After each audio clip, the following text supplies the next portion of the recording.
Hi everyone, welcome back to WHU TV. It's nice to see you. I hope you're keeping well and having a good week. We're at the middle of the point now, Wednesday.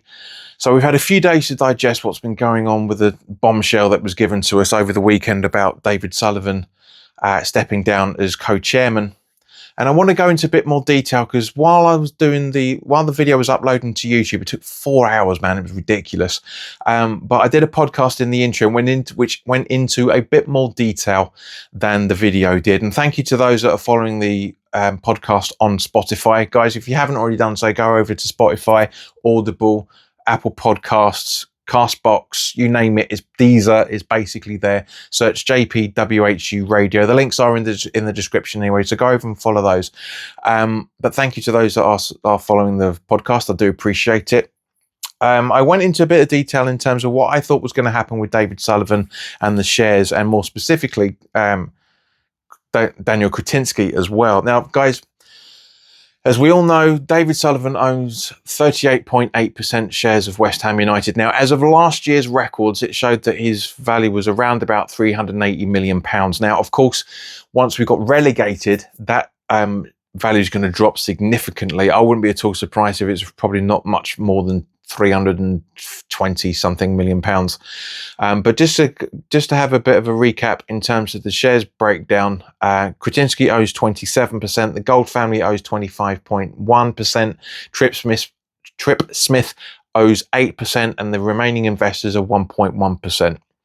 So a lot of people have been thinking that Daniel Kretinsky is going to come in and save the day. I don't think he is. One of the reasons for that is I'm sure you guys have been watching videos from other content creators recently talking about Kretinsky's radio broadcast interview that was done just after relegation over in the Czech Republic, where he basically said, and I'm paraphrasing here, I'm not quoting directly, it's not verbatim, but basically it was saying, I like being a minority shareholder is because we don't have to take full responsibility.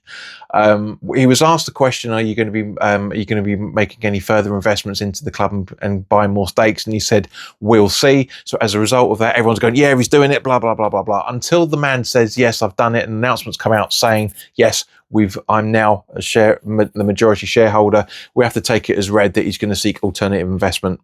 I really think he will. I'm sure he'll try and increase his share in there to get it to be a third, maybe. But I can't see him becoming a majority shareholder anytime soon. West Ham fans have been going around the last few days saying that we've got our West Ham back. We haven't.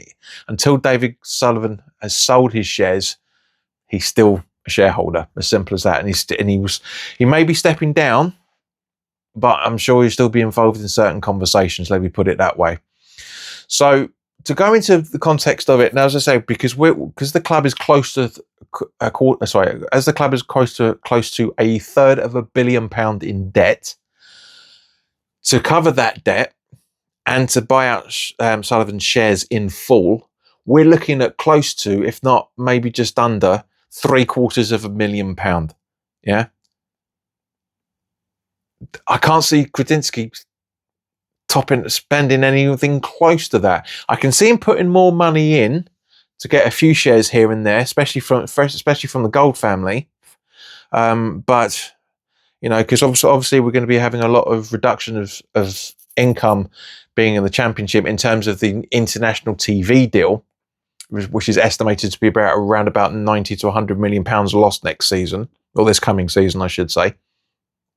So I can see Kretinsky doing something, but as I've mentioned many times, this is the perfect opportunity now, as I've mentioned many times beforehand, to improve the sponsorship packages that Karen Brady, who's no longer with us, screwed us over with.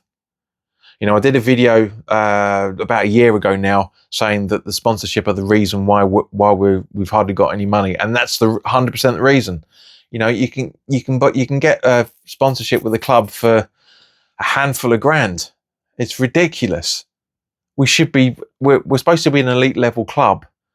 Yeah, to use her own maxim words against us, a world class team and a world class stadium. Well, it's basically the attitude that the owners have taken have been basically trying to get into the Champions League with Dover FC. It's as simple as that. We've been throwing money at the problem left, right, and centre, making bad investments across the board. Pun intended, across the board, from grassroots to board level, bad investments over the last 10, 15 years. I mean, obviously, we've got the standouts like Paye. I was going to say Di Canio then, but that was 20 odd years ago. And so Paye, and to a lesser extent, Paquetá, Fernandez has been brilliant this season. Obviously, last season just gone. Apparently his price tag is now £85 million, which is phenomenal. Loads of clubs are interested in him, from what we understand. But at the same point, so much juggling is going on in the background at West Ham. So much juggling, trying to figure out a sporting director, trying to figure out a head of recruitment, trying to figure out a backroom staff for Nuno, trying to figure out targets, defenders, midfielders, strikers. Those names are starting to come out now, which is fantastic. But honestly, there's so much work that needs to be done in such a short space of time. So guys, don't, as much as I'm optimistic about them, looking forward to the upcoming season in the Championship. We could be playing teams we haven't played for a long time, certain teams we haven't played ever, like Wrexham, for example. But at the same point, guys, I don't think we're getting promotion straight away. If we do, fantastic. I'll be happy with that. But there's too much turmoil in the club. The club needs massive stability, and one of the signs of it now is making sure that Nuno's in charge. And I've, as much as I've criticised Nuno for his tactics, his substitutions, like everybody else has, I do think that having him in charge is a good sign of stability and some form of plan, at least for the next 12 months. If it's going to be longer than that, we'll have to wait and see. We talked about it beforehand. If he's going to see out his 3-year contract, there's a very good chance that he probably will. We'll have to wait and see on that. But guys, as I say, to purchase the club itself, I do think it's going to cost a hell of a lot of money, close to £750 million. To clear the club debt, to clear the Sullivan shares, and to give us some decent money in the kitty going forward for the Championship. But one of the things I want to see, especially as I've been talking about for the last week or so, setting up a long-term plan for West Ham United. One of the things I want us to see is to bring in quality, right players at the right position, and not necessarily for the right price that David Sullivan used to quote it for. Don't get me wrong, I'm all up for the club to barter prices with other clubs, because clubs are overpricing players. They generally are. You can argue that we've overpriced Fernandez because we don't want to get rid of him. We don't want to sell him in any shape or form. So it's that £85 million is a hands-off price tag as far as I'm concerned. But I do, just going back to the main subject now, I do think that Kretinsky in the medium term is going to seek external investment to buy out Sullivan. I really think he will.